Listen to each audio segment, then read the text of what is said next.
നമ്മളിന്ന് താരയുണ്ടാക്കാൻ പോകുന്നു. അതിനായി നമുക്ക് ഈ വൃത്തങ്ങളും ആവശ്യമുണ്ട്, ഒരു ത്രികോണവും കൂടെ ആവശ്യമുണ്ട്. അപ്പോൾ ത്രികോണം നമ്മളെടുത്തു, വൃത്തം ഇതുപോലെ വെച്ച് അതിനടിയിൽ താരയുണ്ടാക്കാൻ വേണ്ടി നമ്മളിങ്ങനെ ഒട്ടിച്ചു കൊടുക്കുന്നു. അത് കഴിഞ്ഞ് നമുക്ക് വേണ്ടത് ഒരേ വലുപ്പത്തിലുള്ള 2 വൃത്തങ്ങളാണ്.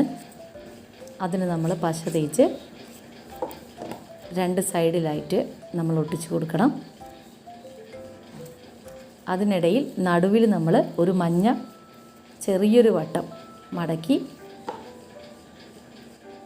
ഇതുപോലെ ഒട്ടിച്ചു കൊടുക്കുക.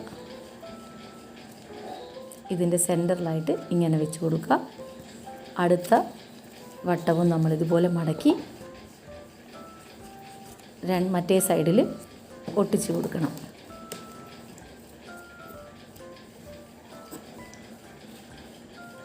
അത് ആ യെല്ലോ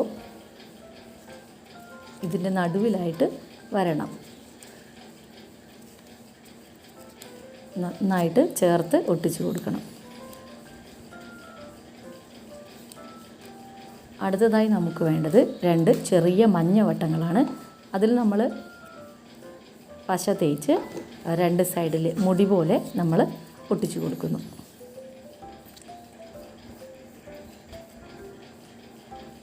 രണ്ട് സൈഡിലേക്കും നമ്മൾ ഒട്ടിച്ചു കൊടുക്കണം.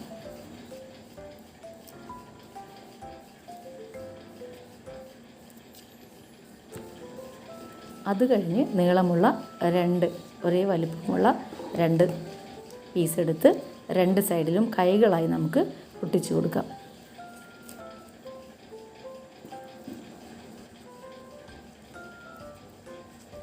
രണ്ട് വശങ്ങളിലായിട്ട് ഒട്ടിച്ചു കൊടുക്കാം. അതുപോലെ തന്നെ നമുക്ക് താരയ്ക്ക് 2 കാലുകളും വെച്ച് കൊടുക്കാം. ഒരേ വലിപ്പമുള്ള 2 പീസുകൾ എടുക്കുക, എന്നിട്ട് ഒട്ടിച്ചു കൊടുക്കുക.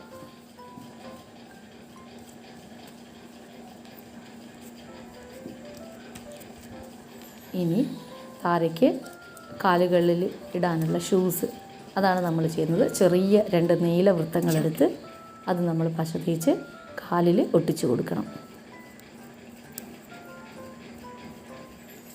2 വശങ്ങളിലായിട്ട് നമ്മൾ ഇത് ഒട്ടിച്ചു കൊടുക്കാം.